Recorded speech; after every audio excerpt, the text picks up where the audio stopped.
Welcome back to Soundbites, show about good people doing good things in the local food and drink industry. And today is my great pleasure to welcome Jean-Benoit Deslauriers from Benjamin Bridge. So Jean-Benoit and I have known each other, I think about 15 or 16 years now. And he's been an important part of the wine industry here in Nova Scotia for a long time. And of course, Benjamin Bridge has been too. I think we can say that Benjamin Bridge is really a leader in the industry, that not only in the quality of products they make, but also in the way of thinking and how they do things. And I think the most iconic brand is, of course, Nova 7. So we'll talk a little bit about Nova 7 today. So welcome, Jean-Benoit. Thank you. Thanks for having us. So, I think it's fair to say, and I think I wrote this term in around 2008, calling Nova 7 iconic. That's right. And I think it's probably the brand that inside Nova Scotia and probably outside of Nova Scotia that people most think of the Nova Scotia wine industry. It's gone under some evolution, though, and I think it's been interesting to watch that even a brand like Nova 7, you've changed some things from the early days to what it is now. So what are some of the things that have evolved in the brand? Well, one of the leaps of faith that are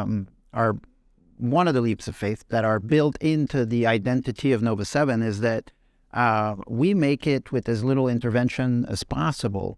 So we're completely hands-off on the winemaking side of things, just an indigenous fermentation taking place with no sulfites. And as a result of that, the wine will take a different personality every year as a representation, a more kind of transparent or connected representation of each vintages. And we both know that climatically, there are trials and tribulations in Nova Scotia. So the Nova 7 actually fluctuates accordingly.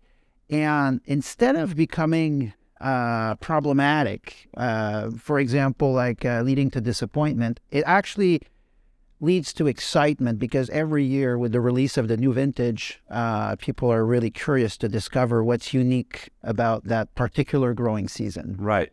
And, I think a lot of times when we think of brand, we do think of consistency, and right? We think, I'm going to taste the same thing every time. So was it a sort of, it had to be a mindset for you and as the company to kind of say, okay, what Nova 7 was maybe in 2008 or 2009 was maybe more consistent, fair to say, in style? Yeah. And with vintage variation, but you really kind of, was it a mindset in terms of how you want to make things?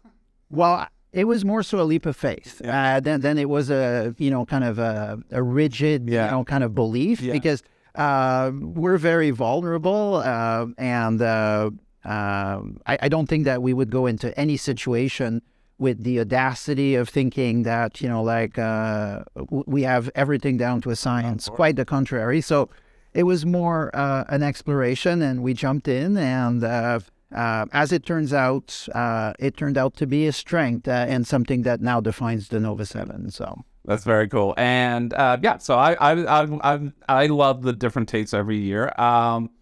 What I also think of Benjamin Bridge is a willingness to invent and maybe change perceptions or change the way of doing things. I think about, when you age the wine under the sea, the sparkling wine, or the launch of the Pet Nat, or the launch of the non-alcoholic wine substitute, I guess we should call it.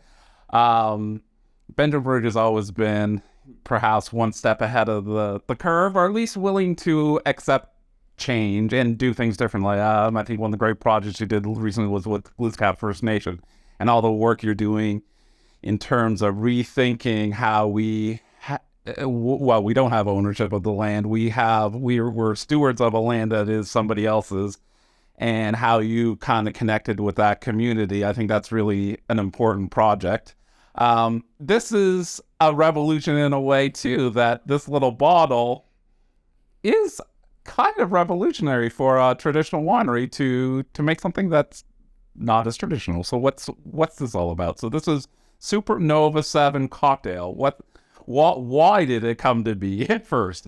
Well, the seed was planted last summer when we had these cocktail nights at the winery in the Gaspro Valley on the patio, and those were highly successful. Like, that's an understatement. We had to, turn people away. The cars were lined up, all the way to the very end of the valley. It was a smash hit. And so we realized that there was genuine interest in taking our wines and our skill set, which is, creating products that are connected to place and trying to kind of expand the possibilities. And so that's how it came to be. And we have a limitation at Benjamin Bridge, and sometimes a limitation is not necessarily a bad thing. Think about the excitement of selecting a VHS at the video store within a selection of 15 different options. You just dated us, but yeah, okay. Exactly. Well, you said we've known each other for 15 years. We've known each other since the Blockbuster. A common denominator between you and I are the gray and the white. So we would get really excited that there was one copy left of Crocodile Dundee out of 15 different options. And if you compare that, to the sentiments of selecting amongst like a near infinite list of movies on streaming services now, like, it definitely points to the direction of limitations sometimes being where, from the human experience point of view, where there is, most to be gained. And our limitation is that, contrary to mixology or bartending, that has an infinite license to pick and choose from all four corners of the world, aromatics and bitters and whatnot, we specialize at connecting products to place. So 100%, this is an agricultural cocktail, and 100% of its personality and its aromatics are actually grown in the valley.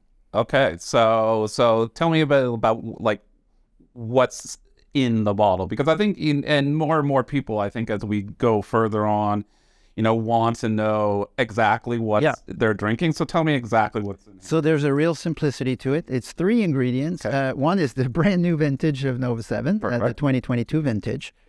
There's locally sourced vodka, sourced at Barreling Tide. Oh, perfect. And then the third ingredient is the upcoming, but not released yet, Nova 7 Zero, which is going to be a little bit of a scoop here. Yes, that's awesome. So there will be a non-alcoholic Nova 7 alternative that will be released later this year, and that is in the mix, for this Supernova cocktail.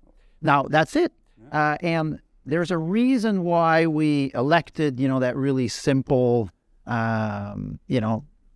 basically trifecta. And that's because if you are to introduce something that is foreign to, let's say, our growing environment, pineapple juice, let's say, for example. Well, inevitably what's going to happen is the pineapple juice is going to take over and relegate the Nova 7 and its kind of delicate character as something secondary. So there was just no way around it. So I think amazing. I think we should crack a bottle or two. You pour a little. I'm going to pour a little in my wine glass. Hope that's all right.